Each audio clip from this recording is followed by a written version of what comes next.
it comes to its own carbon removal strategy. To discuss this topic today, I am delighted to welcome Christian Holzleitner from the European Commission's DG Klima, Nils Fulsang, a Danish MEP from the Socialist Group in the European Parliament, Oliver Gedden, Senior Fellow at the German Institute for International and Security Affairs, Frank Peter from Agora Energiewende, the German think tank, and Lisa Riboro, Senior Vice President at Equinor in charge of emerging and future business. Welcome to all of you, and thanks for joining us today. We'll start this virtual conference with a short series of opening statements from the speakers, and then we'll turn to a Q&A debate that would also include questions from the audience. To put a question, just use the chat function on Vimeo. I think that's all for me for the introduction, so without further ado, let me give the floor straight away to Christian Holzleitner from the European Commission. Christian, the floor is yours.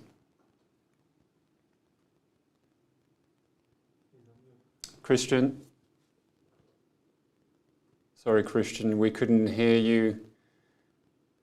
It seems the sound is not coming through.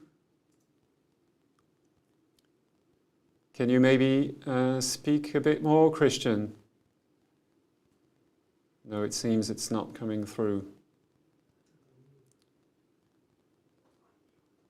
Okay, we'll give it a few more seconds, maybe, if we can try to fix that. I'm turning to our technical team here to see if there's anything that we can do on our end to bring this back. Christian, maybe you've muted yourself. Can you try muting yourself?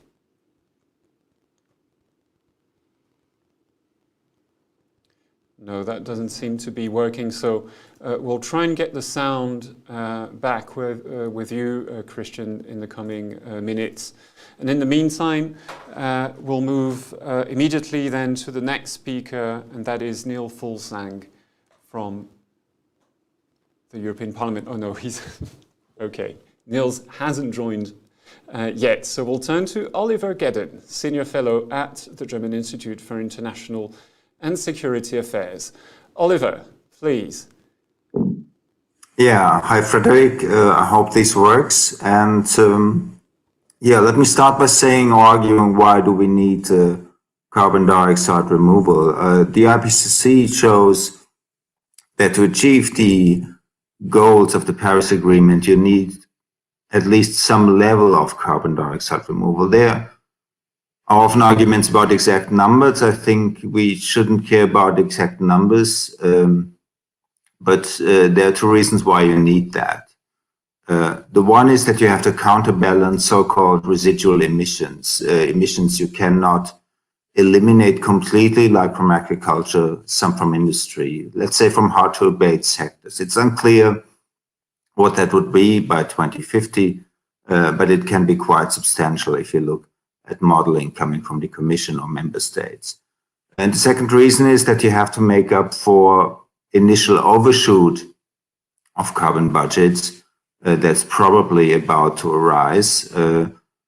We all know that coming from the latest IPCC report, but also from the special report on 1.5 degrees, and the global carbon budget of 1.5 degrees might last for another 10 years, and we're not going to be at net zero by that date. So whenever we talk about achieving climate neutrality by mid-century, and that's in a way complies with the Paris Agreement targets, then it's assuming that we're going to remove carbon dioxide from the atmosphere afterwards. It's already reflected in European legislation, in the climate law, in some climate laws in member states, but only with net negative thereafter clauses. Of course, many things could go wrong in applying carbon dioxide removal, but also in treating it politically. So I think it would be good to have a split target for both emissions reductions in a conventional sense and removals at some point, maybe also talking about a 2060 net negative target in a very concrete way. I mean, it's really early, but I think it would signify where we are going. We need certification and measurement reporting verification. Commission is working on that. We urgently need a definition of permanence, and that's my last point on what actually can account for removing carbon from the atmosphere. There's a lot of confusion in the political debate, and how many years does carbon need to stay out of the atmosphere to count as being removed? And that's an issue that particularly applies to all land-based carbon removal options like afforestation or soil carbon sequestration, where there's a high risk that the carbon ends up again in the atmosphere after years or decades. Thank you. Thanks, Oliver. So let me turn now to Christian Holzleitner, who has managed to connect with a good sound. Christian, the floor is yours. Hi, good morning. It's going better now? Yes, we can hear you perfectly. Go ahead. Thanks so much. Yes, and thanks so much for the invitation. Very happy to be here. Yeah, I think Oliver already said we will need carbon removals in 2050. If we want to reach our goals of climate neutrality, so that on balance we don't emit any more greenhouse gases to the atmosphere, of course, in the first place, we need to reduce the use of fossil fuels. And this is our first policy. No doubt about that. But there will be still emissions in 2050 in the system, in particular from the production of food, from the production of biomass. And we have the removals in our soils, in our forests. So we need to increase the capacity of those. And then we have a whole bunch of industrial solutions. Carbon capture storage. We need to get better the circular economy, sustainable fuels, other products that store carbon. There's a big discussion coming up on woody construction material, for example. And we need to look at all of these solutions. And I think we are very happy to see the big interest. Like with the Innovation Fund, we have a lot of applications that are going into direct air capture with CCS, that go in bioenergy with CCS, that go in those substitute materials, like woody construction material, and so on. And then on the other hand, we have this big interest in carbon farming. So how can we do agriculture and forestry in a more climate friendly way? And how can we use our natural resources to store more carbon in there? And both with the Innovation Fund, with the Common Agricultural Policy, with the Carbon Farming Initiative, we want to foster all of these initiatives. So building bottom up from what we have to better understand the technologies, to better understand the challenges related to it, like, for example, how to deal with permanence, the risk of natural disturbances. And so really, I think the first part of our strategy is really to kick off all of these developments and to learn a lot about how this works. And then, of course, we need to think about the long-term perspective, the integration of carbon removals into our climate policies towards 2050. And there we are taking the first step with our legislative initiative on the certification of carbon removals. Thanks, Christian. We'll certainly come back to those questions later on in the discussion, but thanks for this succinct overview. Let me turn now to Nils Fulsang from the Socialist Group in the European Parliament. Nils. Yes, thank you. Can you hear me, Frederik? We can hear you fine. Go ahead. That's great. All right. Well, thanks for the invitation to this important debate. I think, as the previous speaker emphasized, I agree with his point of view that we need carbon removal. I mean, we have a climate law now in the European Union. We adopted it before the summer, and it says that we need to reduce greenhouse gas emissions by 55% in 2030 compared to 1990. And we also need to be climate neutral in 2050. And to, I think, achieve both targets, we need to remove carbon from the atmosphere.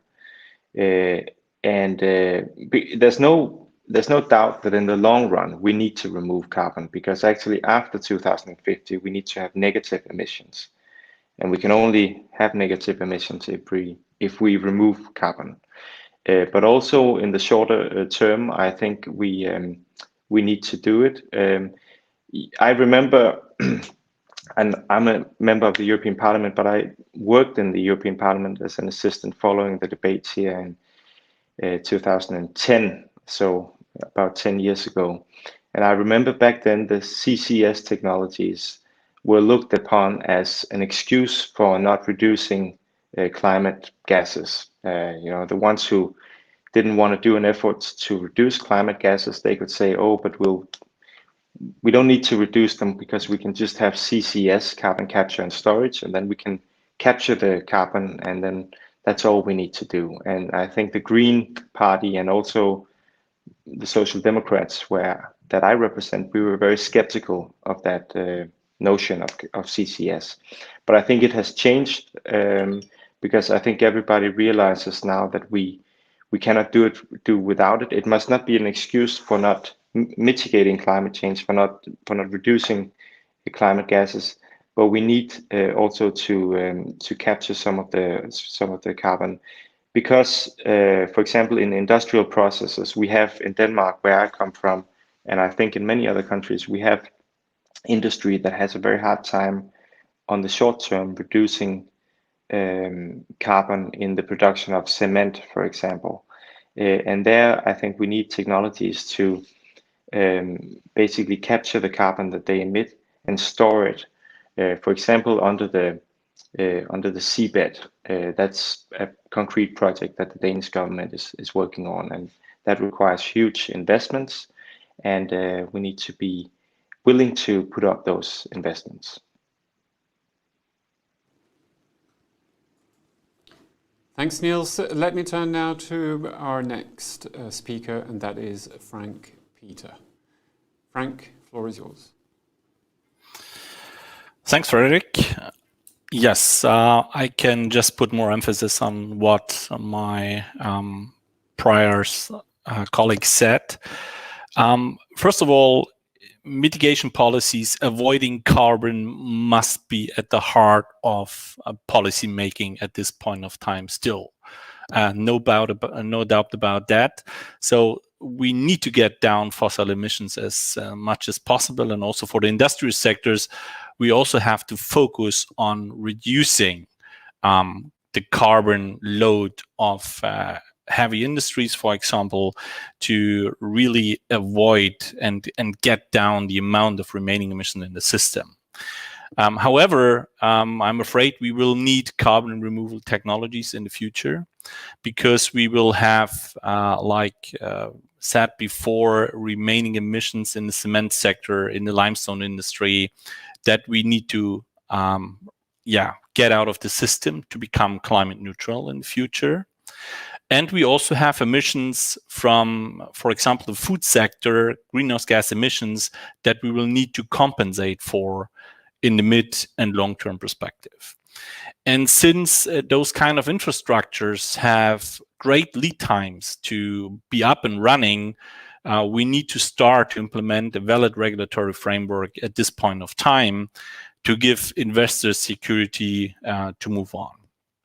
I'm also afraid that we, in the end, will need technical solutions for the things as well. So we need to consider direct air capture CCS, biomass CCS going forward, because we have a high uncertainty as of now how our natural sinks will develop under climate change.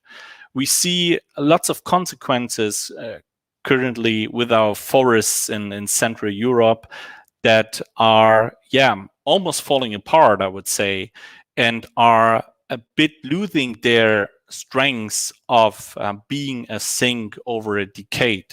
So we eventually also, for that reason, need to look into technology solutions going forward that in the past were considered as being very expensive and not accepted by many parts of the citizens. So we also need deeply engage in policy advertising those kind of technologies and building confidence that we will limit the use of these technologies to what's urgently needed. Thanks. Thanks, Frank. Let me turn now to Lisa Riboro from Equinor. Thanks, Frederick. And first of all, thank you for the invitation and the opportunity to be here. So I think from Equinor's side, in response to the question, do we need carbon removal strategies? The answer is a yes. It's a clear yes, for many of the reasons that my co-panel have already touched on. First off, I'll say, as a company with a net zero 2050 ambition, we're committed to long-term value. And that's the same as many other companies and many other countries across the world. But I think it's the net in net zero that's important, because if we're going to reduce all emissions in the time frame needed, we're going to need carbon removals as well. And first off, of course, is to begin with some deep and widespread cuts in emission, but we're going to have to scale up on the removals. And I think to the point made earlier by Christian, a kind of portfolio or a toolbox approach, one where you're developing new technologies, new industrial value chains and new businesses to get there. So I think I should mention, just from Equinor's perspective, we follow a strict mitigation hierarchy. So first off is that we'll reduce emissions wherever possible across our operations and across our activities. And then it's in decarbonising our products, decarbonising through hydrogen and CCS, for example. And then last but not least, it's to continue to deploy capital quite aggressively, actually, into renewable energies, into wind, into solar, and new low carbon value chains. But as we've touched on earlier, I think this balance, the hard to abate sectors and the emissions they generate, they're not easy to decarbonize in the short term. And we have to look at how we can offset those sustainably and with some credible carbon reduction solutions. So I think all will be needed. On the nature-based solutions, I mean, they are the most immediate and they have a significant impact. I think my team shared a really interesting statistic that really resonated. If deforestation were a country, it would be the third largest emitter in the world. So it can have a tremendous impact in the short term. And we need to try and halt and then reverse that deforestation. And then the medium term is in the form of technologies, and they're technologies that are already in play and some which need even more development, more investment and more learning. And those are things such as CCS with bioenergy and the direct air capture that's already been mentioned. So those are solutions that can, in the medium to long term, provide negative emissions. And on CCS, for Equinor, we've been sequestering carbon dioxide in underground reservoirs for 25 years in our offshore Norwegian assets. And I think not only is there direct evidence we can do that, but it's, you know, the monitoring and the follow-up and the science that we can apply to ensure that that carbon dioxide is trapped with integrity for the long term. And maybe I can, you know, just go back to my team in general. They're out there exploring for technologies, for innovation. We have a ventures portfolio that we've increased our investment. And it's really to make sure that we're not picking winners at the early stage. You know, we keep a risk-based portfolio approach and help develop and grow, ideally commercially, future solutions here. Maybe before I hand back, Frederick, just one more point is on this need for global market mechanisms and for those to be transparent and that industries and customers can trust. And I think that's going to be super important going forward and collaborating business and governments in how we develop and shape those. Thank you. Thanks, Lisa. We can now turn to the Q&A session, and I will stay with you for the first one, Lisa, but it's a question I will ask also all the other panelists. So like we've heard, carbon removals, they're considered really as the last resort option when it comes to climate change mitigation. And that is also the main criticism of carbon removals, is that in a way it's like accepting defeat. About the first priority, which is to prevent carbon dioxide emissions from happening in the first place.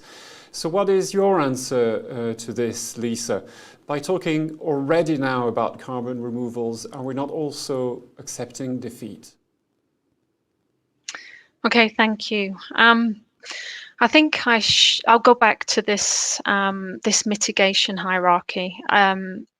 It's necessary, I think, to make sure we first remove all the emissions we can, whether it's through electrification or efficiencies, really focusing on how we reduce emissions in all of our activities. And until you've done that in the best way you can, then we move on to the removal and the other technologies and approaches in the toolbox. So I think that hierarchy is something we have to always adopt, and you know, we don't let ourselves off the hook on that front. And in many ways, the cost of emission reductions is far greater than some alternatives. And then the other point I want to make is just in terms of quality, you really have to have assurance around the quality, both in terms of permanence, but also in terms of avoiding leakage. And in many ways, you know, there's clear co-benefits for removal solutions, not only in the direct application of removing CO2, but in biodiversity, for example, with nature-based, and how that can sustain communities as well. So I think there's strong reasons to follow that hierarchy and to ensure what we do has impact and quality and generates the trust that's necessary. Thanks, Lisa. Let me turn to Frank Peter now. Your views about this criticism of carbon removals. Is it not like accepting defeat? And do you think, like Lisa, that a clear hierarchy can indeed be implemented in order to prevent this? Well, it must be implemented, this hierarchy. Otherwise, we are going in the direction that wouldn't fit to what long-term climate neutrality needs. Long-term climate neutrality needs getting rid of a large chunk of use of primary material production going forward. We need to close material cycles all over the place, not just the carbon cycle. So putting that policy in focus of also the Fit for 55 proposals is what is needed at this point of time to avoid that this hierarchy is somewhat turned upside down. And we clearly have the view that the current Fit for 55 package is lacking a bit, for example, on the demand side policy perspective, where we definitely need to strengthen ideas of material efficiency, material substitution from the carbon intensive primary materials point of view. And there we definitely need to put more emphasis on to avoid that this hierarchy that most of the panelists here have in mind is weakened. Thank you, Frank. Let me ask then now the question to Oliver Gedden. And actually, you spoke about the need to have two different targets, one for climate abatement, emissions abatement, and another for carbon removals. So do you think that would actually, in a way, prevent this criticism on carbon removals that we've started hearing already, now mainly coming from environmental groups? What is your view, Oliver? Yes, I think a split target would be a way to make clear what role carbon dioxide removal really plays. I think the criticism stems from the impression that many companies just buy offsets, continue business as usual, and say we're going to be at net zero. So if you manage to say, okay, we have a split target, we need to get to a net minus 100%, but maybe it's at a minimum 90% or 95% of emissions abatement and 5 to 10% carbon dioxide removal, then it would be much clearer how the hierarchy looks. Honestly, I cannot really say what the outcome of such a political debate would be. It would also be different in different member states. If you look at a country like Ireland, where I think 1/3 of the emissions come from agriculture, they would have a hard time to get to net zero without removals. But you could also say, okay, don't they have to rethink the role of agriculture in that country? It becomes much more concrete if you try to break it down, but these discussions haven't happened yet in member states. I would say in Sweden it started. They have a kind of a split target, not exactly for abatement and removals, but it's not about the defeat. I think to get to stabilizing temperature, we need to be at net zero. The defeat option or the defeat impression comes from the fact that in global modeling, for a long time, while we continue to emit more and more globally, it was always 5 minutes to midnight in a way, because modelers used more removals in the long run to balance the budget over the 21st century. And I think that is really problematic, because it looked like the easy way out without policymakers actually talking about that. So I think the more concrete we talk about that, the more we split it into different baskets, the clearer it will become. We need some level of carbon dioxide removal. We need to have a political debate how much it would be, for what exactly were we using it, what kind of removals are we using. And then I think the criticism, let's say, might not move away, but we will have a serious debate what to look at. Okay, you spoke, Oliver, about the need for political debate, so let me turn to the politician, and that's Nils Fulsang. Oliver spoke about carbon removals being criticized as being an easy way out, and the need for a political debate on how to prevent this from happening. So what is your view about that? Well, I think there are no easy ways out of this mess that we're in now, and we only talk about carbon removal because we are so close to the edge of a climate catastrophe, that we need to use all the tools that we have in the toolbox. We should have acted in a much more radical way a decade ago. And we're still sitting here discussing with an oil company, by the way, on how to solve this crisis. And we all know, and I think if you listen to the IPCC, that we have very few years to make radical reductions if we are to live up to the Paris Agreement. And realistically, we cannot live up to the Paris Agreement if the goal of the Paris Agreement is to reduce global rise in temperatures to 1.5 degrees Celsius. It's going to be extremely difficult. And I mean, theoretically, there might be a chance still, but we have wasted so much time that we need right now. It's not a matter of easy solutions. It's a matter of just using every option we have, because we are running out of time, and we need to both reduce massively the greenhouse gas emissions and remove carbon. I mean, if we had done something serious about this and phased out oil and coal more drastically a decade ago, we might not have needed this carbon removal strategy.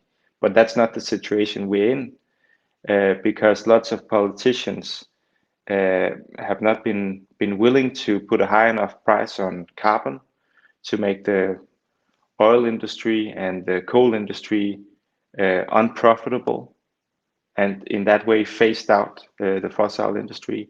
My colleagues have not been willing to do that. We have not been willing to do that. I hope that will change also in the Fit for 55, that we can get a higher carbon price.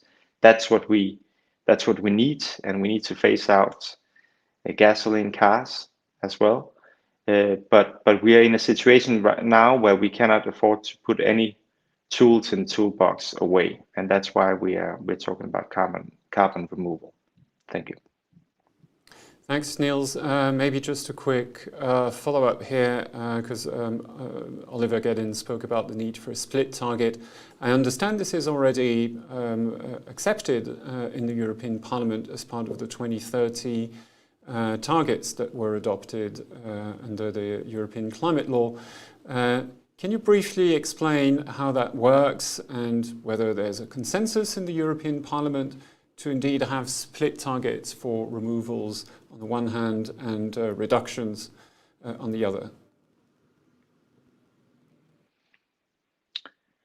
Well, I'm not sure that there is a consensus around that. I mean, we have an overall target, of course, of reducing by 55% greenhouse gas emissions. And as far as I understand the debate here, the majority of that will be a reduction of greenhouse gas emissions. I mean, 52% at least will be a reduction of greenhouse gas emissions to live up to the 2030 target. And then there's 2-3% that will be achieved according to the plan by carbon capture and storage. And I think it is a matter of people or politicians, majority in the European Parliament, being realistic about that we need both strategies. We need to walk on two legs, 2 feet, and the whole LULUCF regulation, the whole LULUCF agenda, which has been proposed by the European Commission as part of the Fit for 55 strategy, is about catching carbon via more forests, via not cultivating wetlands and the soil that emits a lot of carbon. So I think the whole agricultural and forest strategy, as part of the Fit for 55 package, is about carbon removal. And I think, to be honest, that is one of the big challenges the agricultural sector that I regret to see that the cap that we have adopted, that the European Parliament has adopted, will not be able to solve this this problem or meet this challenge. So I think we need some negotiations on the LULUCF legislation to make sure that we take out some of the wetlands from the agricultural production and use those to store carbon.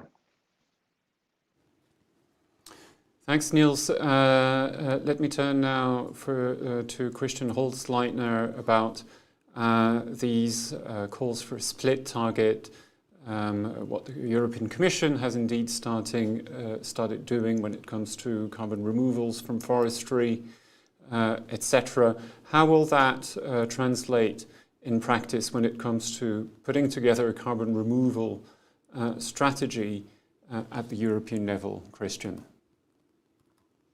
Yes, I think what we need to get better at is at the management of the carbon cycle. We need to get the carbon out of the atmosphere, and we need to restore a more sustainable carbon cycle on this. But we will always need to do this because carbon is essential for our life. If we produce food, if we produce bioenergy, we will have emissions. And that we need to balance with removals, be it like in the forests, in the soils, or be it through technological solutions. And also, how can we better and more efficiently use the carbon?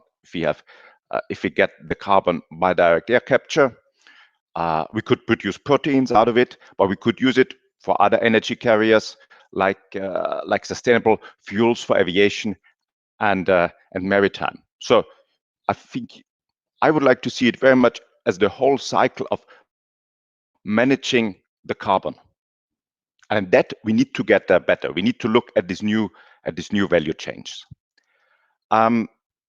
So yes, in the climate law, the co-legislators have given also the Commission a clear task to ramp up the removals in the bioeconomy, in the forests, in the soils. But also, what I would like to add to the good explanation of Nils, what is also included there is the products that we make out of the biomass, like long-lived wood products, like construction material.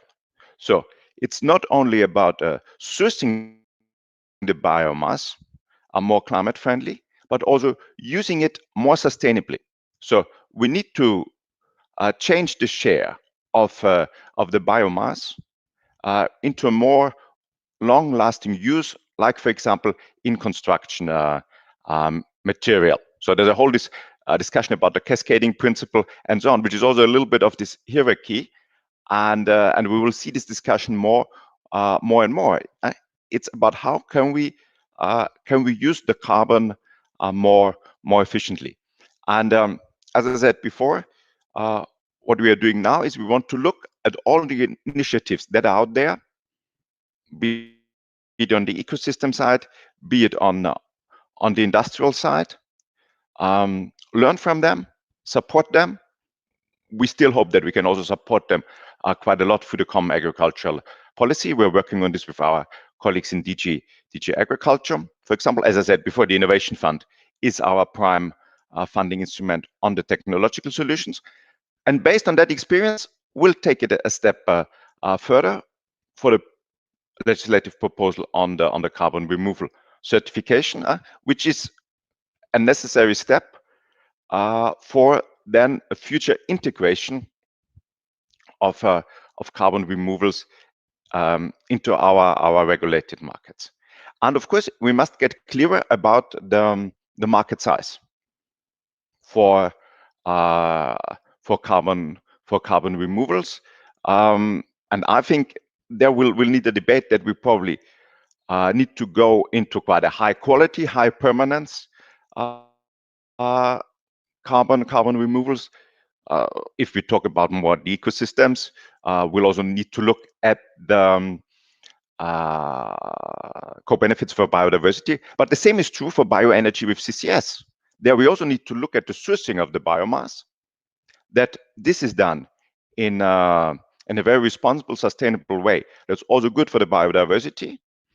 And then we see what we can do most sustainably with that carbon molecule. So it's really about looking at the whole new value chains. As on carbon removal itself is maybe a bit too limiting. Thanks, Christian. Let me stay with you for a quick follow-up about the next question I'd like all of you to answer, which is about the technologies available. So, Christian, I understand what the European Commission has started doing is to put proposals in place to remove carbon dioxide from forestry, also from agriculture, with a view to 2030.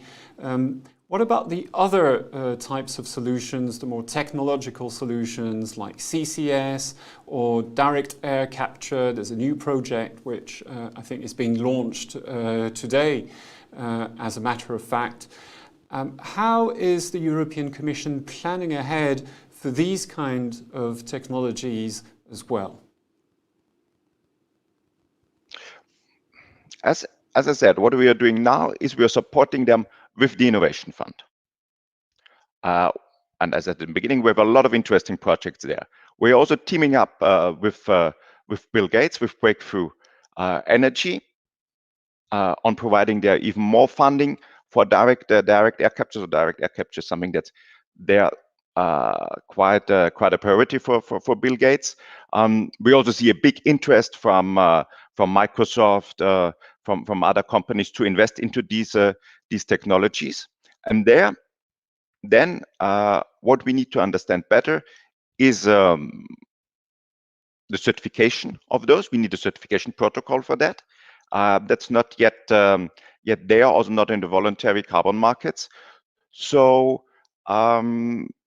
this is something we will be working on with our legislative proposal. And I think then we want to come out with this strategy by the end of this year on the whole discussion on the management of on the sustainable management of the carbon cycle, where we also want to give different scenarios on okay, what should be the market sizes for the different removal, carbon capture and use, so the whole carbon management solutions.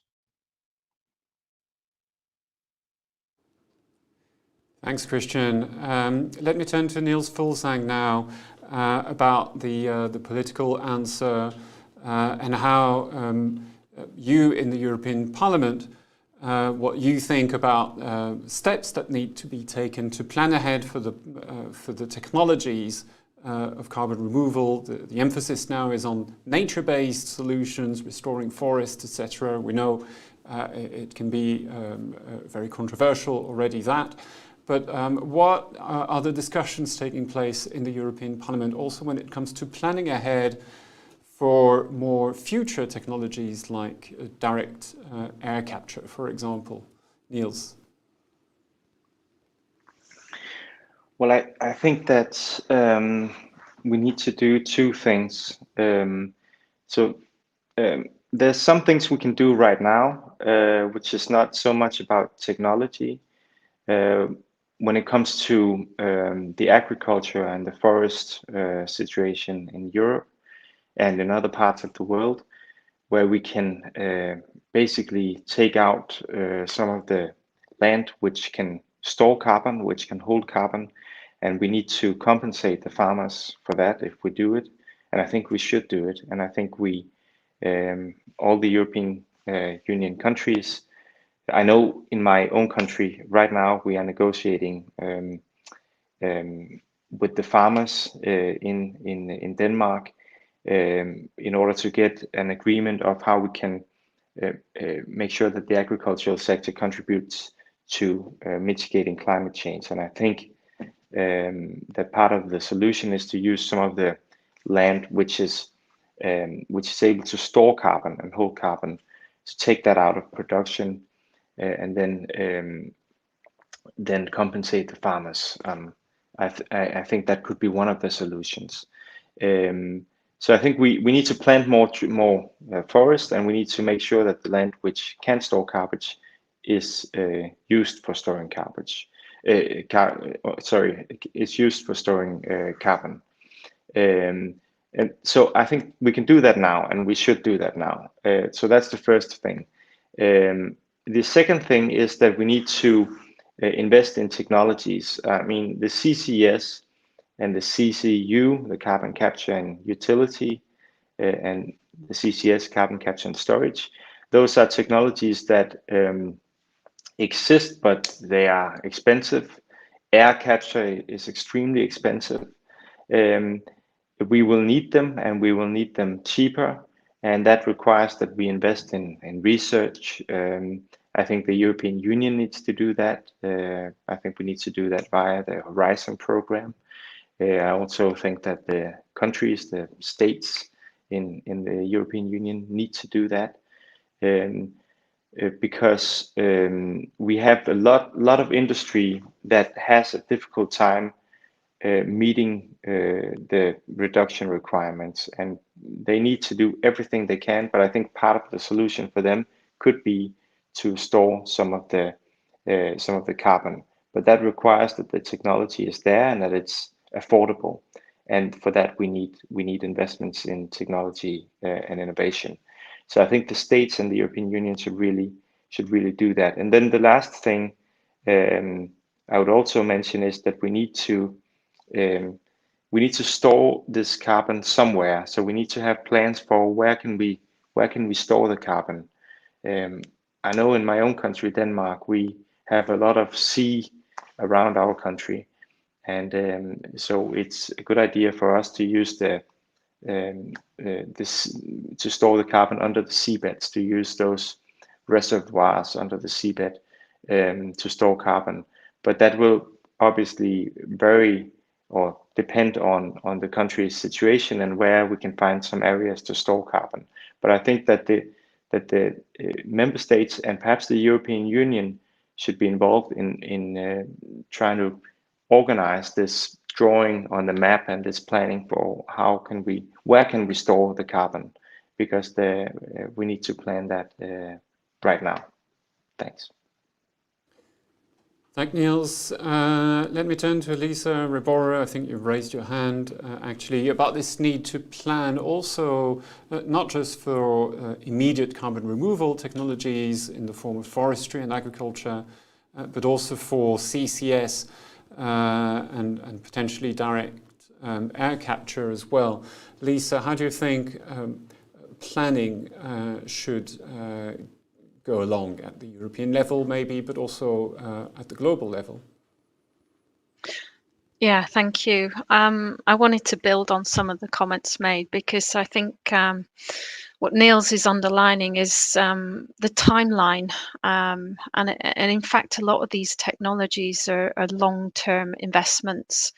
If you think about solar, in the last 10 to 15 years, the costs for solar have come down, 90% or more. So those kind of timelines and the repeat deployment, the learning, the efforts to make it as efficient as possible takes time.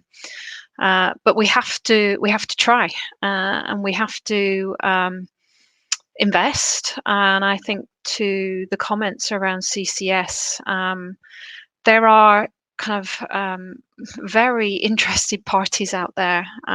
We see on our Northern Lights CCSU development, which will come on stream in a couple of years' time. Some of the parties you mentioned earlier, tech parties, for example, Microsoft and so on, customers who want to be participate in those schemes. And then there's utilization of carbon, whether it's through cements or eco-fuels as well.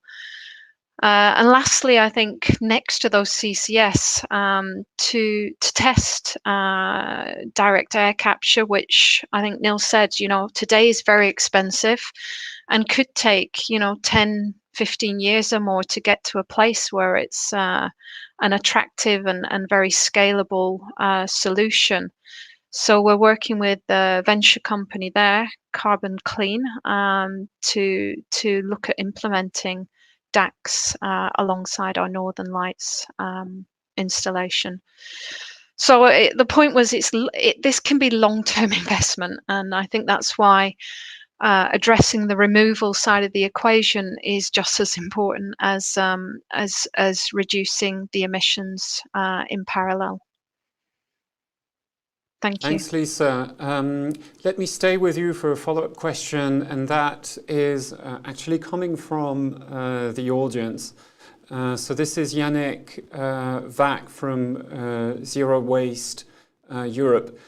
His question is how to ensure that CCS focuses only on the sectors that are truly unavoidable, where emissions are truly unavoidable, so that it doesn't undermine other objectives, such as the circular economy, for example. Lisa, do you have any thoughts about this?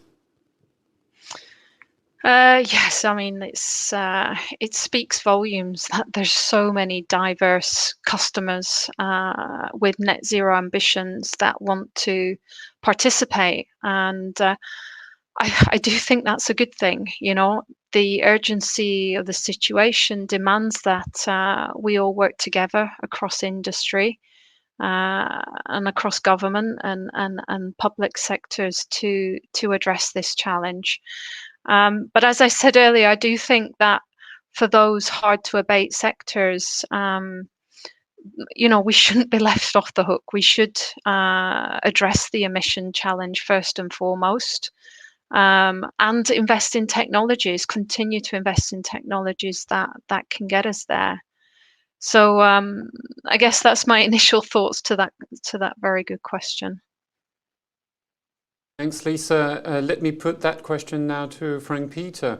How can we ensure, in terms of designing policies, that carbon removal strategies do not undermine other policy areas like the circular economy? Frank? Yeah. Thank you. First of all, I do not like the phrase of hard to abate sectors, especially in regard to industry anymore, because we have the technical solutions and the strategies to avoid emissions here. And there's really, from a technical point of view, nothing hard to abate. It's rather from a regulatory and a policy point of view where we have now the challenges to cope and to deal with. And to me, when it comes to a negative emission market, Oliver spoke about eventually creating different targets for those two different things.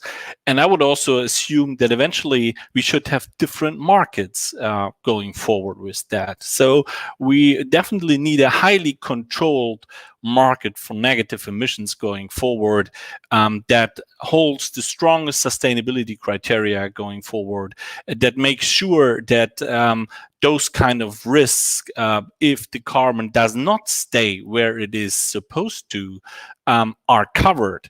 And we clearly have, and I clearly have the idea that here we need a very strong engagement also from policy, from governments in that segment to secure and also bear the financial risk of these market. And here I would clearly see a strong idea raising that eventually we should not mix the market for mitigation policy with the market of removal policies. And here I clearly could see that separating those two things could help us to build something like a firewall also between those two very different policy areas. Thanks, Frank, for bringing those ideas. So let me turn Again, now to Christian Holzleitner, following what we heard. So you alluded to this, Christian. The European Commission is thinking of putting together some sort of scheme to measure and certify carbon removals. Can you explain what the European Commission has in store for that? How would that work? And also how would that fit also with the United Nations framework? Yes. What we see now is like a lot of activities on the voluntary carbon markets, and also a lot of different standards. Also a lot of confusion, like are we really talking about true carbon removals? Are we talking about avoided emissions? We talked before deforestation.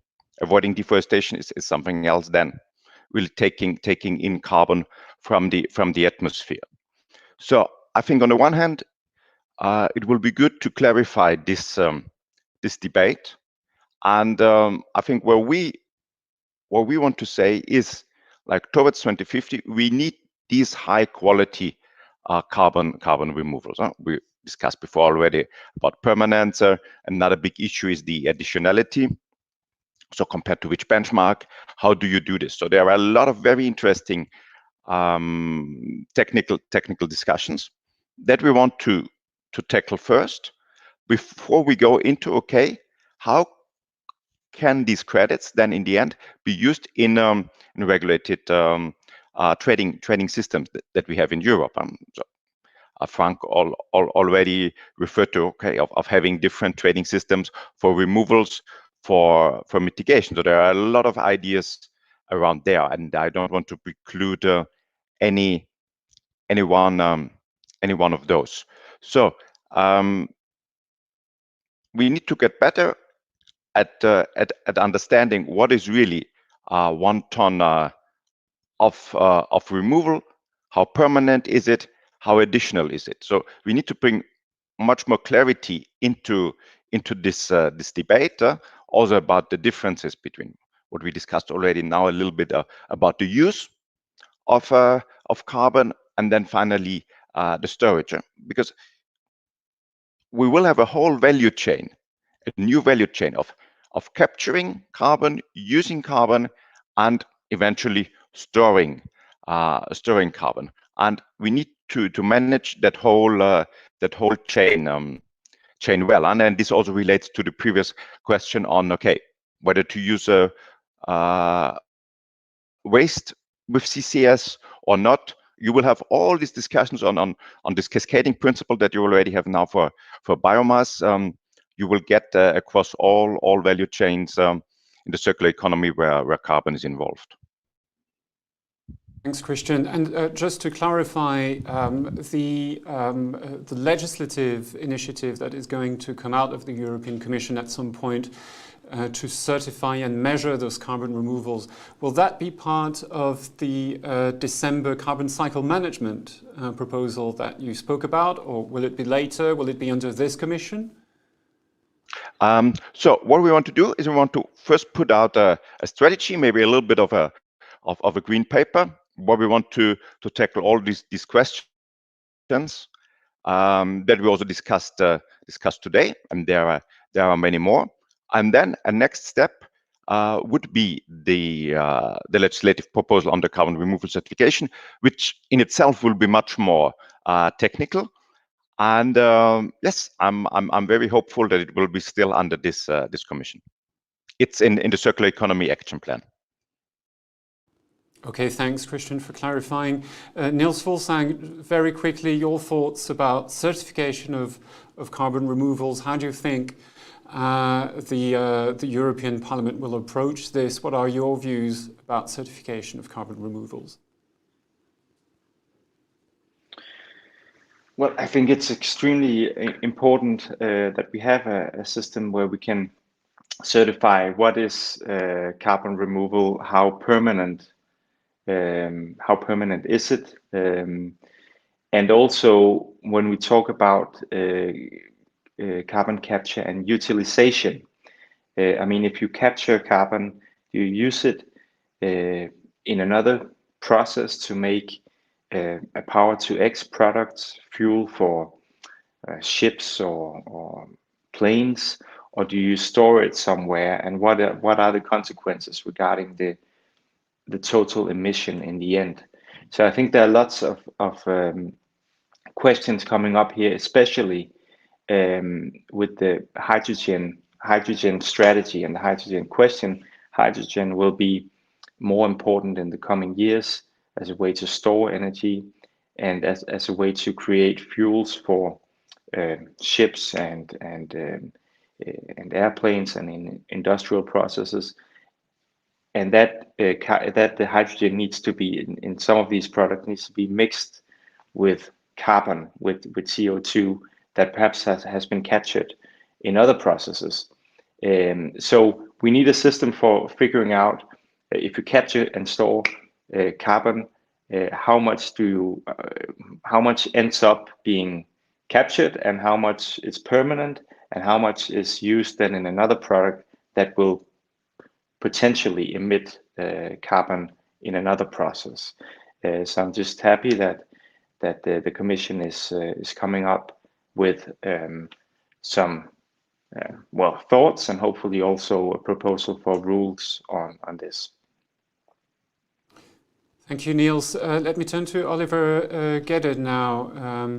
I'm curious to hear your views about how policymakers should approach this crucial technical debate, probably about certification of carbon removals. What do you think should be the principles that policymakers should follow when adopting such a policy?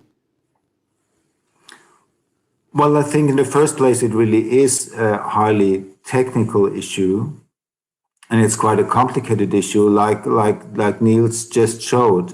Where does the carbon stay? What are the life cycle emissions of these processes? Where does the carbon come from? We really need to distinguish, and I think policymakers need to learn to distinguish, I think, especially in member states, between carbon dioxide removal, conventional CCS, CCS combined with removals, CCU on fossil fuels, but CCU with fuels coming from ambient air or biomass. And I think there are potentially, let's say, 15 to 20 technologies that could remove carbon from the atmosphere. And a company that wants to implement a certain technology needs to know what it can get out of it.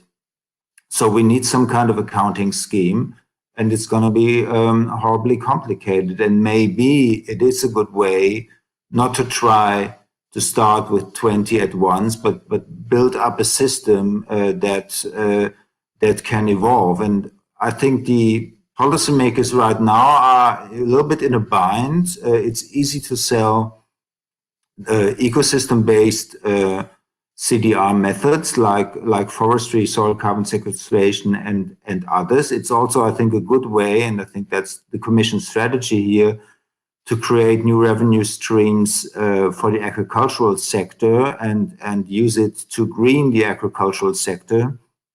But as other speakers have said before, we need to ramp up the technological solutions as well, because usually they create a more permanent removals, and that needs time, and we need the signals there, and that needs to start.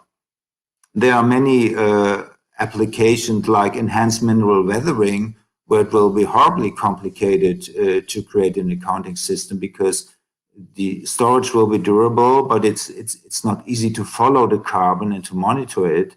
You also need to create some kind of liability scheme. What happens if something goes wrong and the carbon gets back into the atmosphere? I mean, if we're talking about permanence or something close to permanence, then the question is who's responsible for a carbon stored via a process that might be re-released in 50 years or so. But I think that the issue of permanence is really something that policymakers need to look at. I'm also an IPCC lead author, and the Working Group 1 report that has just been released in August, has a nice table where it sorts all carbon dioxide removal options via the time scale of storage. And I really think we all like to talk about co-benefits, but I think, and some of these technologies have co-benefits, but I think we should always focus on the main benefit we expect here. That's removing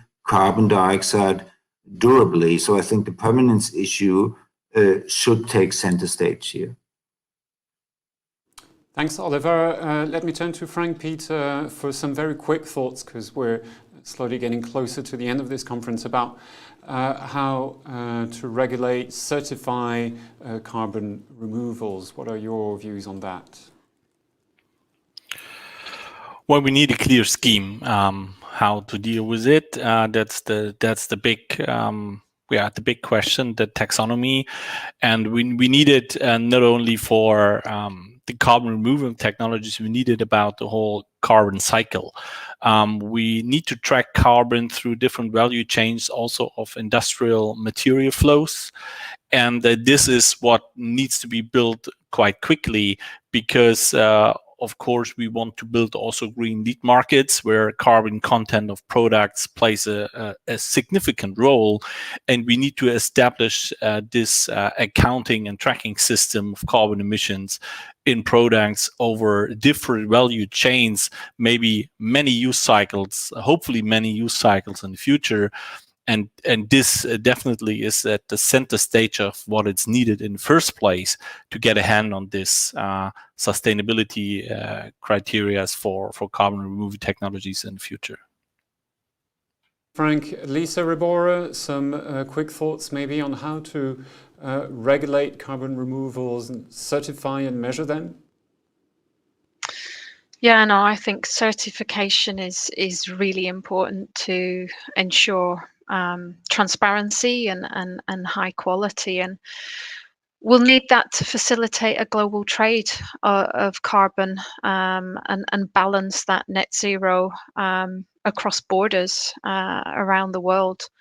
So I think actually going back to technology, it's not only important in developing the solutions themselves, but it's also very powerful in how we account for and how we measure and how we follow the life cycle of a carbon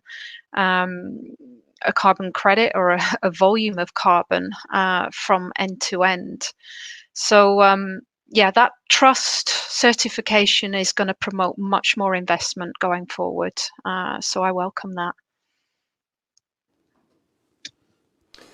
Thank you. So we're getting closer, as I said, to the end of this conference. So I will turn to each one of you to maybe summarize in a few words what you think should be the main takeaway, your main message when it comes to carbon removals and European policy in this regard.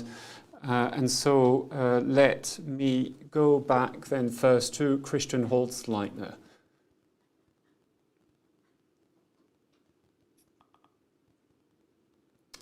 Oh, Christian, sorry, we cannot hear you. That was not my fault. That was not my fault. Okay, we can hear you now. Go ahead. Sorry. Yes. Sorry about this.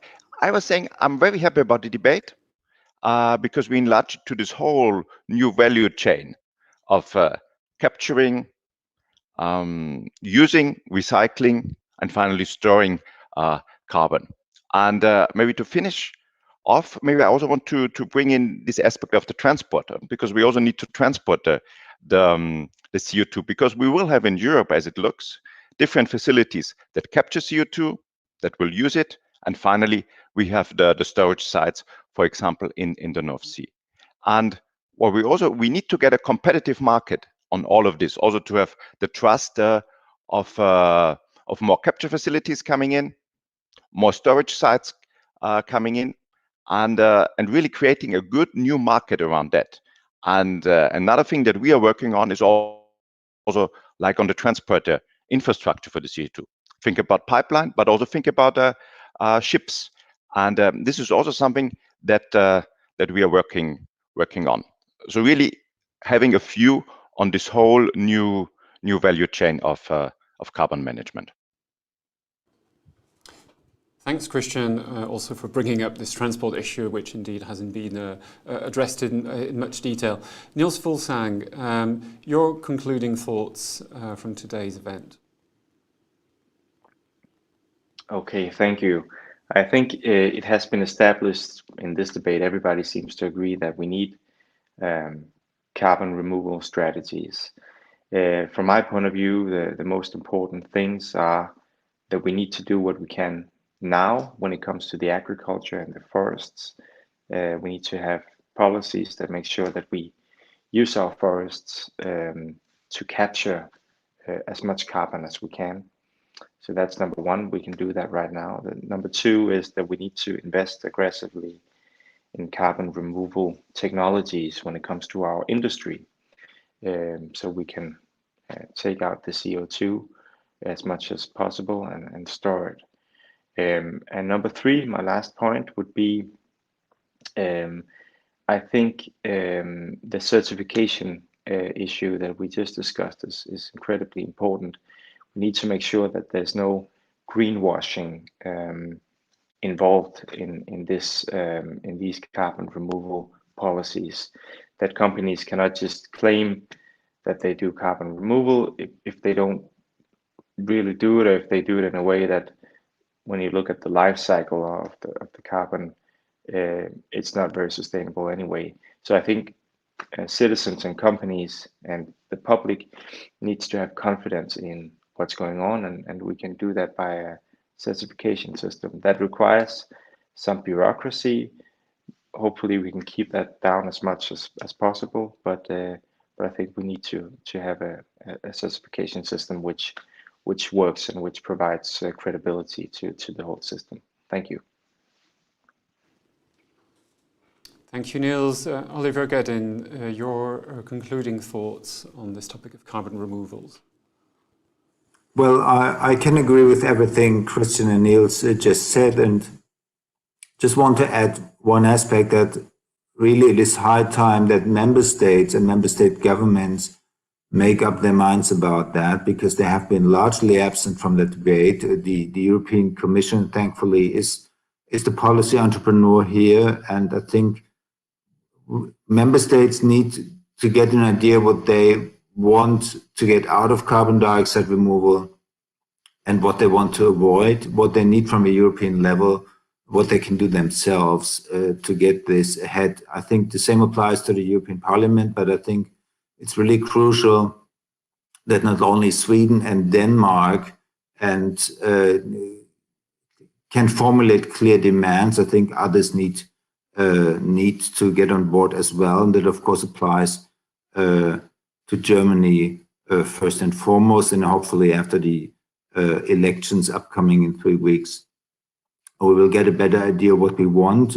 Germany now has started big research programs and funding lines on CDR, so there is some movement, but it's still early days, and we need to get better and fast on this. Thanks, Frank Peter. Some quick concluding remarks from your end. Yeah, Oliver somewhat stole my point. So it is my saying we need political commitment to it, to the technologies, to the strategies, and we need, especially, I also know the German background quite well. We need, political also acceptance that carbon dioxide removal will play a role, and member states and parties need to get their heads around this, what is needed, and also openly advertise and make clear that this kind of technologies and strategies will be required in the future to achieve climate neutrality, to avoid that we fail on the public acceptance of most of the strategies and technologies. Thank you. And now Lisa Riboro for the concluding thoughts. Lisa. Yeah, thank you. So I think we're all very aligned on the fact we need to address this urgently and really deploy a whole range of solutions, whether that's nature-based or technology, on top of doing our very most to reduce emissions. But I think for investors, we really do need global market mechanisms that are holistic and transparent, and that framework is so important, I think, for business and policymakers, and we really welcome working together on that and operating within the policy. So yeah, I think there's much more to do going forward, but I think a very collaborative effort can get us there. Right, thank you, Lisa. I think this wraps up today's event. A big thanks to Equinor for supporting it. Thank you as well to our panelists for your time, and to our viewers for following us. If you missed the beginning of this debate, it will become available in a few minutes on YouTube. And if you would like to know more about upcoming events at Euractiv, please visit our website, events.euractiv.com, for more. Until then, take care, stay safe, and see you next time.